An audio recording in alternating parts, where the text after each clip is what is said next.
Hello. Is it going? We're in. Oh, yes, that's it. We're in. Hello. Thanks very much for coming to my talk. Thanks to EMF for having me here. My name's Jon Silas, as Sarah so kindly introduced me. I'm an academic at Middlesex University. I spend the vast majority of my time doing a lot of teaching. But when I'm not doing teaching, I get to do a little bit of research. And the research I do largely comes out of the Jon Silas and Ward Lab. If you're interested in the stuff I'm talking about, the things that we're doing, check them out on our website. I'll stick up a QR code at the end as well, so you can follow us along. I am a cognitive neuroscientist. I'm not sure if that means anything to most people, but effectively it means I spend most of my time interested in trying to understand the relationship between mental phenomena and brain states. And like most cognitive scientists, but not all cognitive scientists, I busy myself with being interested in the sort of everyday things that our brain does. The sort of things that typical brains do, not brains in disease or atypicality, that often we don't really think about or kind of even notice. The way that we kind of move through the world, the way that we are able to attend to information in our environment, the way we're able to store that information, remember that information, recall it, all those kind of everyday things that we largely take for granted are the subject of my interests. But as well as those kind of cognitive interests, I also have a particular interest in the methods that are used to understand the brain and to understand that relationship between cognition and brain states. So I'm going to talk to you today about one of those particular methods, or a group of methods, really. Those methods are known as non-invasive brain stimulation, techniques for changing brain states non-invasively, without having to cut open the scalp, without having to do any damage to the brain. You can non-invasively change brain states, the function of the typical brain, and observe the effects of it. I'm going to talk to you about that, but like any healthy academic talk, I'm going to start with a little bit of history. For a very, maybe this is familiar to many of you, but for a very long time, the way that we've tried to understand that relationship between cognition and brain states is by studying brains when they've been damaged, by waiting around for naturally occurring phenomena to take place where the brain is damaged, and then observing the effect on mental phenomena, observing the effect on cognition. The illustration that you've got on the screen is an extremely notorious case in neuroscience and neuropsychology. Phineas Gage, a railroad worker in the 1800s in California, was blasting rock out of mountains. And the way that they did that is they would drill a hole into the mountainside and drop some dynamite in, light it, and blow up a chunk of the mountain. Phineas was working, doing this work. He'd put his dynamite stick in, and he was using this long iron rod to poke the dynamite in. Very unfortunately for him, the dynamite went off, and the pole went clean through his eye, out through his skull the other side, and damaged a large chunk of his right prefrontal cortex. Amazingly, he quite literally stood up after the accident and made pretty much a full recovery.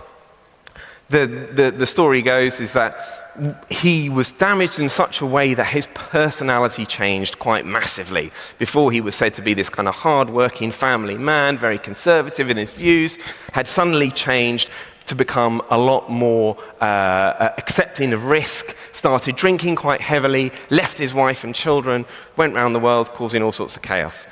And the idea is that we can now link, there we go, a particular brain area, in this case, in Phineas's case, the right prefrontal cortex, to a particular cognitive ability, allowing us to draw a causal connection between the two of them, right? We can now say the prefrontal cortex was involved in personality. Actually, it's a terrible example because there's so much wrong with that, but there's so much wrong with that method more generally, right? Not least, you have to hang around accident and emergency departments waiting for someone to turn up with a stroke, a tumor, or trauma to the region of the brain that you're particularly interested in to have an effect in the cognition that you're particularly interested in. So it's really not a very efficient technique. And on top of that, we rarely have accounts of the person before they had that, and those accounts are often sketchy. So not the best technique. Thankfully, early on in the 1900s and the 20th century, non-invasive imaging techniques came about. We were suddenly able to image the function of the brain without having to do anything to it, and that revolution has been huge, right? You all know about MRI, hopefully EEG, and all the other kind of approaches that allow us to take these pictures of the brain. I just have one of my favorite examples, actually a relatively old example now from 2006. We're able to measure the function, able to measure activity in the occipital cortex of the brain and extract that information to infer what that person is seeing.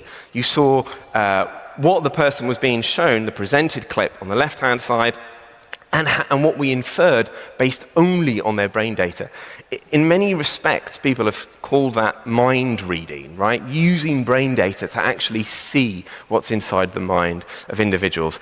Incredibly useful techniques, have revolutionized our understanding of the way that the brain works, but have one key problem to them. They are, by their very nature, correlational, right?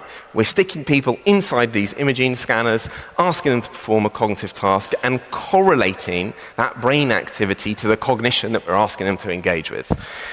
Still very useful, but correlational, meaning we can't infer cause. We don't know for sure that the area that lights up when they're doing this cognitive task is causally related to that cognitive task, right? It might be epiphenomenal, activity there might just be given off like steam from a steam engine. It might be passing through that region to another area, or a whole array of other accounts. And so, in the late 80s, early 90s, a technique was developed to be able to change brain states, to be able to interfere with brain states, and then in that interference, allow us to infer cause, the necessity of that particular brain region to be involved in a cognitive task. The first such of these techniques is known as transcranial magnetic stimulation. I'm going to call it TMS here on in, and was the first one really to be evidenced in the late 80s, early 90s, and this uptake of use in the noughties, really. TMS is, in short, I'm not a physicist, and I'm sure half of you are physicists, but TMS, in short, is a set of capacitors that can store a large amount of energy and, crucially, discharge that energy in under a millisecond, right? That results, if you discharge that energy through an insulated coil of wires, that results in a temporary moving magnetic field. You have this extremely powerful, approximately 1 Tesla magnetic field that is there for an instant. And you can recharge those capacitors very, very quickly and repeat that stimulation in a train of pulses. That magnetic field, as we all know, will pass through anything that is non-conductive and will be unimpeded. But when it hits a material that will carry a charge, it will induce a charge in that material. Very usefully, our brains are such a material, right? We can place this TMS machine over the skull, the magnetic field passes through the scalp unimpeded, hits the saltine neurons, the brain tissue underneath, that are anyway operating through electricity primarily,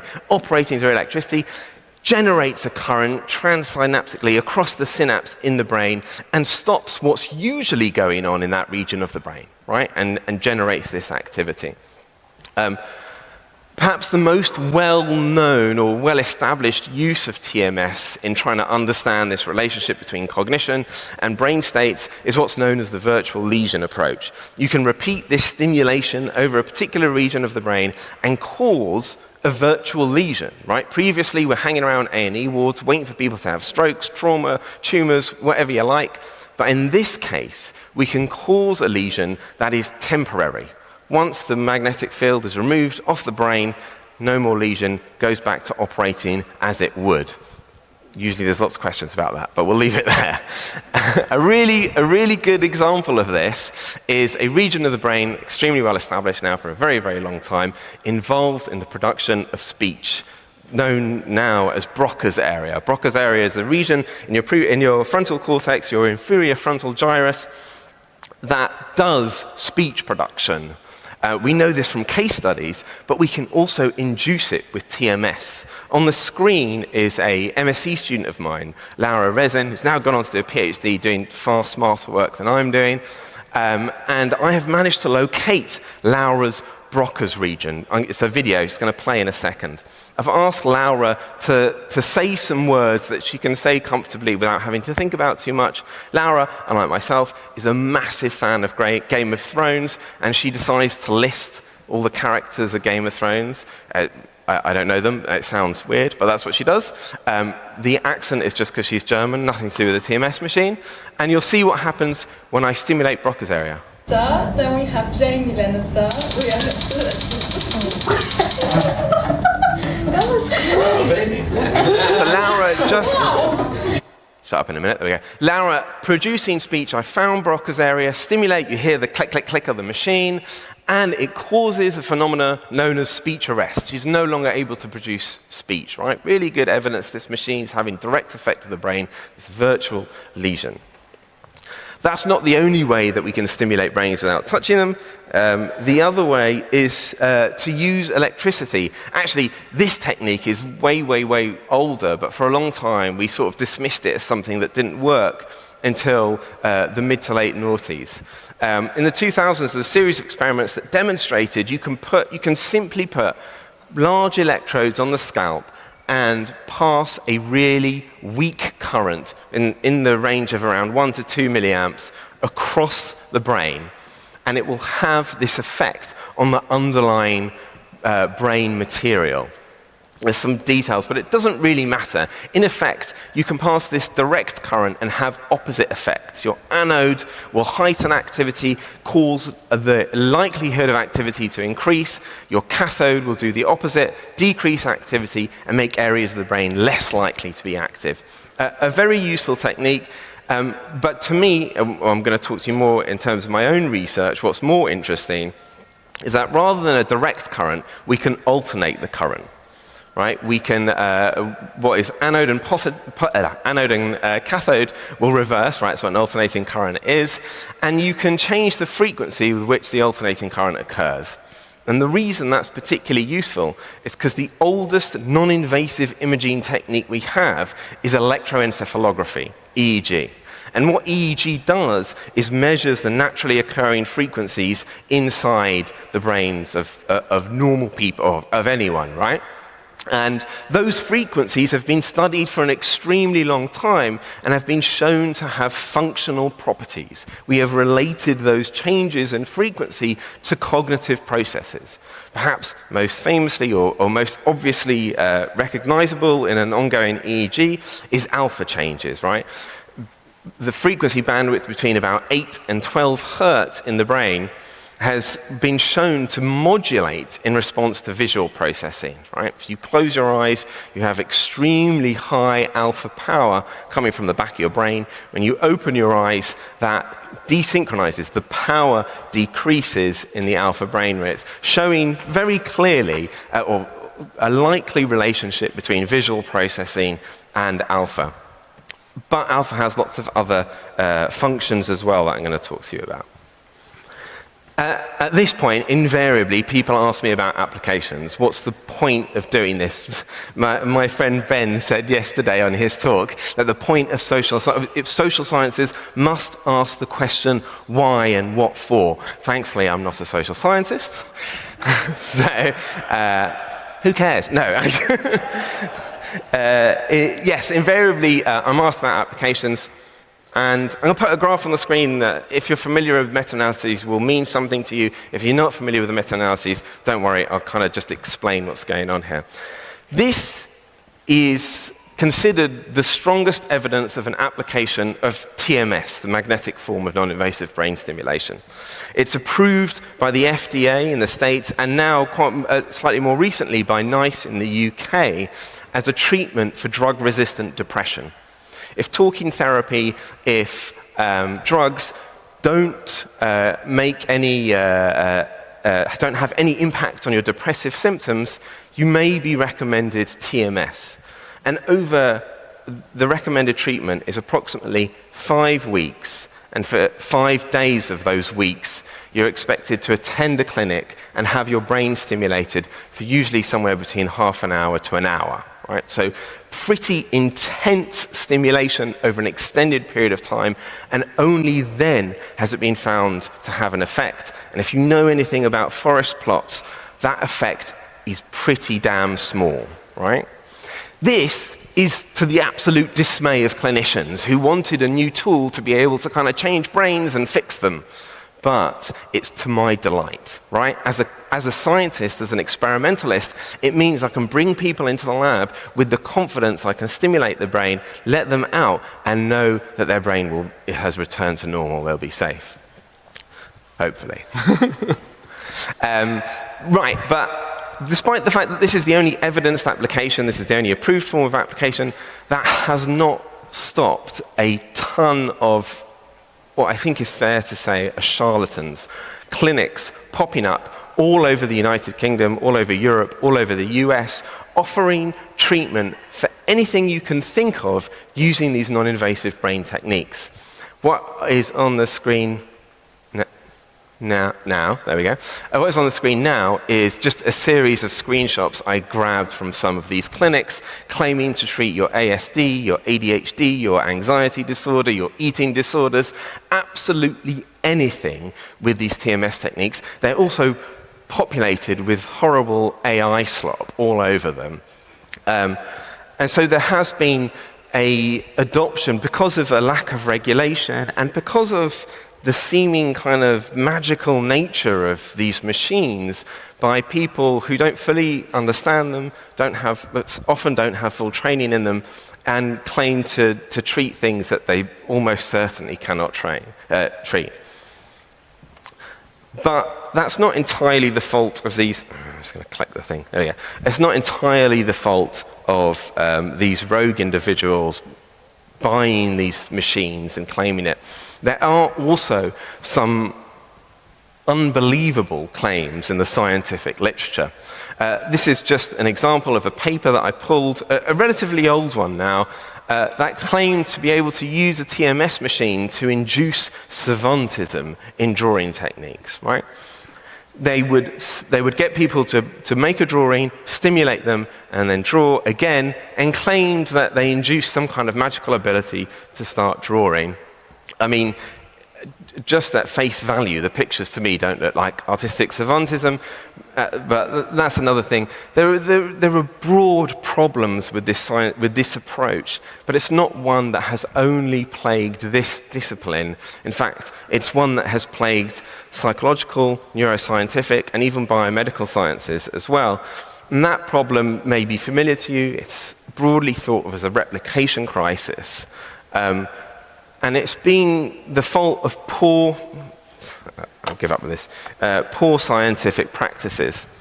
And since the kind of identification of these poor practices, a group of people have proposed, a group of scientists really have proposed a way in which we can rectify these poorly replicable things, and that broadly comes under the banner of open science. Open science proposes that at the first point we share everything we do, we make our data, our materials, our code available to anyone so that anybody can dig through it and test the strength of our claims. But another aspect of open science that I'll just briefly touch on, you might be less familiar with, is pre-registration. The idea that before we collect our data, or in fact, before we even settle on our methods, we make clear what our hypotheses are. And that's so we don't walk back after the fact. We don't collect our data and make a claim that we were predicting it once we've already looked at the data, right? Pre-registration, I think, in fact, more than open data and materials, is an incredibly powerful tool in science right now. And it is, I often talk about it as a revolution in the scientific method. We're changing what we thought was the ideal way to understand the world around us, modernizing it and making it more resistant to not even explicitly dodgy or fraud, but just kind of scientists tripping over their own biases. There was a great talk on cognitive biases, and scientists have them in abundance. Right. Okay, so all that, I'm going to tell you a little bit about some work that my lab did. Two bits of work, really. The first is this paper that we published and the follow-up afterwards.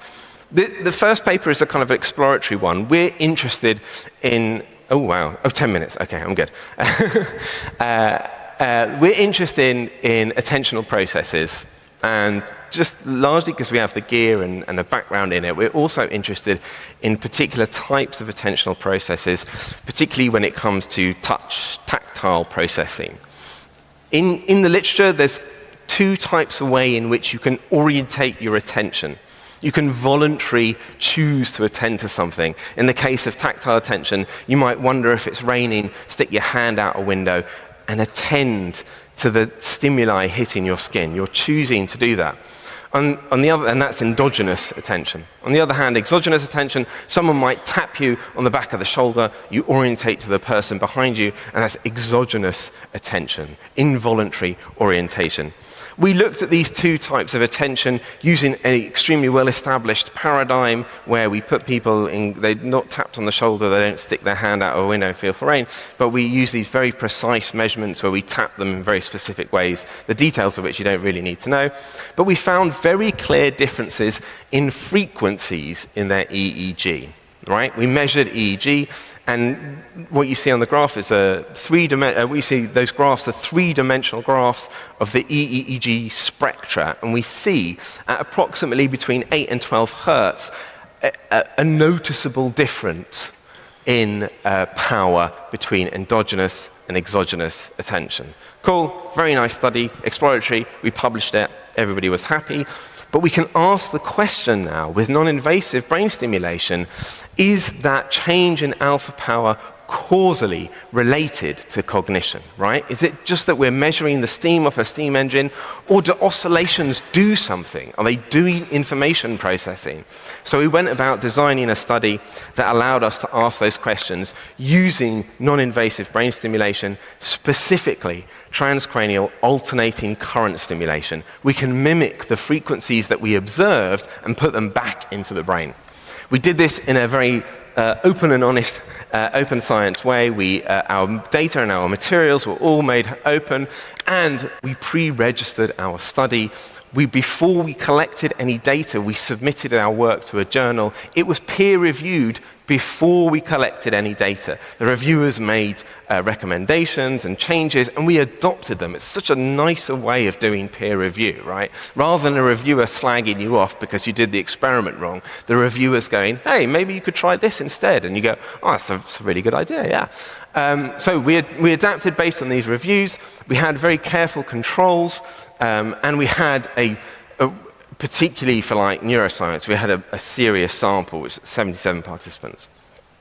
We modeled to make sure that we were hitting the right brain area, and then we did this insanely intense study.